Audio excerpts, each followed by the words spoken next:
¿Cómo reaccionamos cuando se presenta una crisis en el trabajo o en la familia? ¿Qué actitudes tomamos? ¿Qué es lo que hacemos? Buenos días, queridos hermanos, bienvenidos a la comunidad contigo.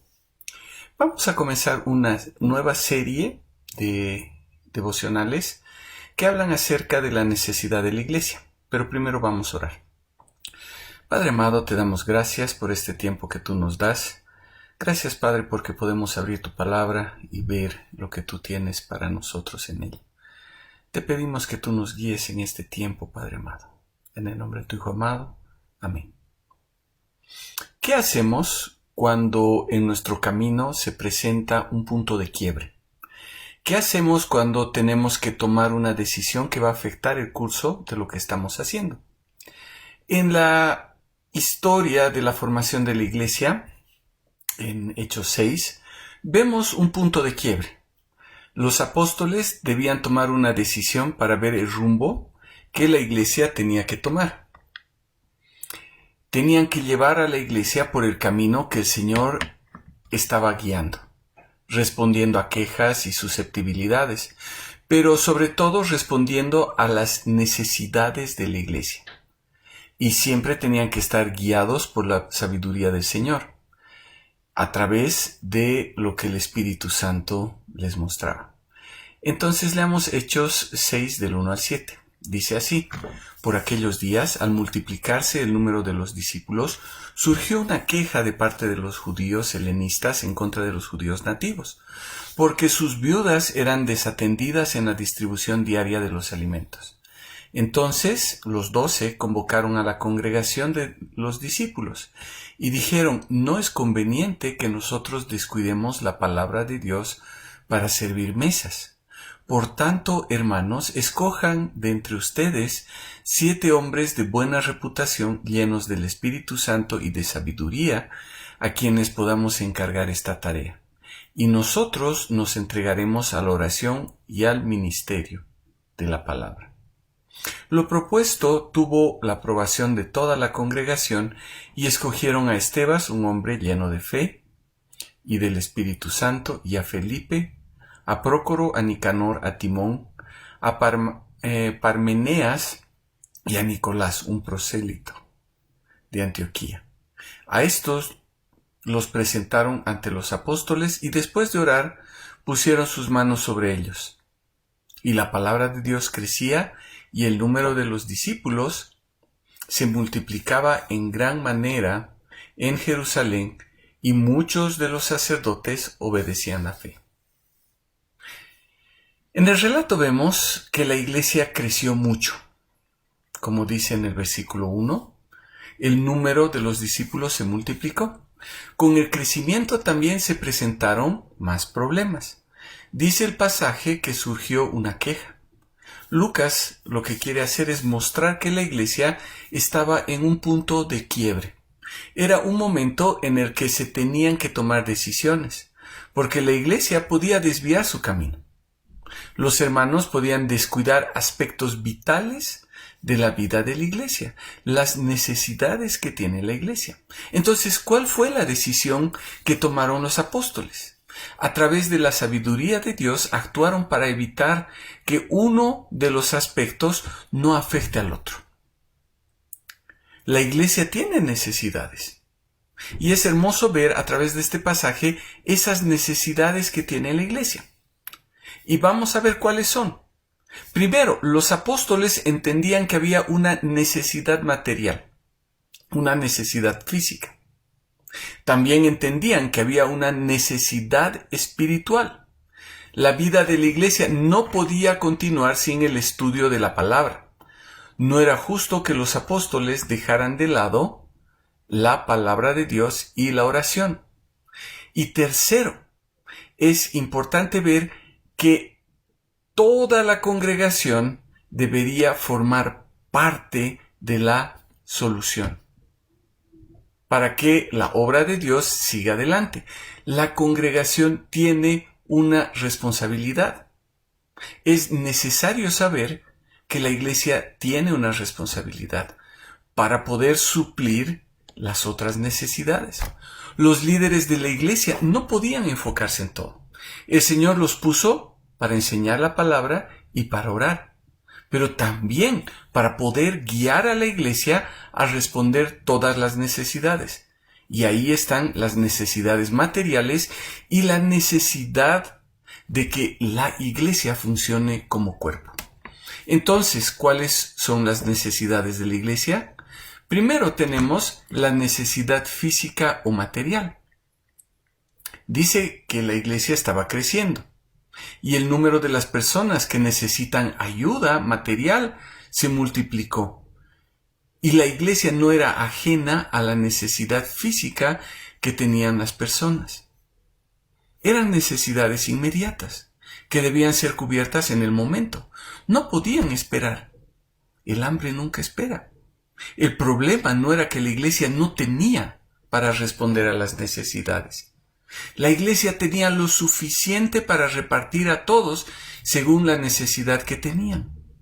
No estaban con falta de fondos en la iglesia. No había necesidad de pensar en campañas de recolección, en rifas, kermeses o la buena voluntad de las personas. Gracias a la generosidad de los mismos hermanos, no era necesario decirle a una viuda, lo siento, hoy día no tenemos comida. O por favor, ten paciencia porque los apóstoles tienen que ver a quién ayudar primero. No había enfermos esperando la voluntad de los hermanos para que su dolencia fuera atendida. De lo que leemos en el versículo 1, la iglesia ya distribuía diariamente comida a los necesitados, es decir, tenían una especie de comedor popular. Habían necesitados que ocasionalmente requerían ayuda y otros que requerían ayuda continua. A estos últimos se les distribuía comida diariamente. Y ahí estaban las viudas. Una viuda no podía ocuparse de sí misma. Si realmente era viuda, no tenía las posibilidades que tienen las mujeres hoy. Una mujer que había enviudado y tal vez no tenía hijos, no tenía quien la sustentara, y entonces lo más común era que se convierta en esclava o que esté mendigando. No había forma en que una mujer pudiese sostenerse si no tenía una familia que lo haga. Por eso la iglesia proveía alimento diario para todas esas personas que se encontraban en una terrible necesidad. Entonces, los judíos helenistas, es decir, los que nacieron fuera de Judea y que hablaban griego, veían que sus viudas no eran atendidas como las viudas nacidas en Judea. Ahora, no sabemos si era algo real o simplemente era una susceptibilidad, pero el pasaje nos muestra que la vida en la iglesia del primer siglo era común como la vida que tenemos hoy. No era la perfección absoluta, habían problemas. Entonces se presenta la queja ante los apóstoles. Y la pregunta es, ¿qué se debe hacer? Porque esta acusación además recaía principalmente en los apóstoles, ya que todos eran judíos nativos. Y como vimos a través del estudio de Hechos, todo lo que traían los hermanos era puesto a los pies de los apóstoles. Y eso se distribuía a cada uno según su necesidad. Eso es lo que hemos visto siempre y estamos viendo en la iglesia, cómo se comportaba la iglesia. Es decir, los apóstoles eran los que administraban lo que la iglesia tenía. Y la queja era que había una preferencia hacia las viudas que habían nacido en Judea. Hasta ese punto, la organización de la iglesia era súper sencilla. Estaban los apóstoles y estaban los hermanos. Es decir, no había más organización. Los apóstoles se dedicaban a dar sus enseñanzas y también a administrar lo que los hermanos daban, respondiendo de acuerdo con la necesidad. Pero ahora la iglesia ya es muy grande y entonces hay susceptibilidades. Y el problema no solo era para las viudas de los judíos helenistas, sino también para las otras viudas, porque el número de los discípulos se multiplicó. Y el problema es que no había discriminación, sino desorganización. Entonces, en este punto de la historia, la iglesia podía inclinar su vocación hacia la ayuda social o hacia la predicación del evangelio. Los apóstoles podían escoger entre mantener su actual organización y dedicarse más a la atención de las necesidades materiales, o dejar de lado esto y dedicarse más a enseñar la palabra. Pero para que la iglesia pudiese llevar a cabo la labor que el Señor les había dejado, no podían descuidar ningún aspecto. La atención de los necesitados era sumamente importante en la vida de la iglesia. Era tan importante que, como dice el versículo 2 del capítulo 6, los 12, es decir, los apóstoles, convocaron a la congregación de los discípulos para darle solución. Y la solución no pasó por decir: perdón, hermanos helenistas, no va a volver a suceder nuevamente. Los apóstoles veían que había una necesidad de predicar las buenas nuevas de salvación, que tenía que venir acompañada de una demostración real de amor. Porque, bueno, eso es lo que Jesús había dicho, que esa iba a ser la forma en que las personas iban a reconocerlos como discípulos de Él. Y si este tema estaba causando susceptibilidades, tenían que tomar decisiones para dar una solución.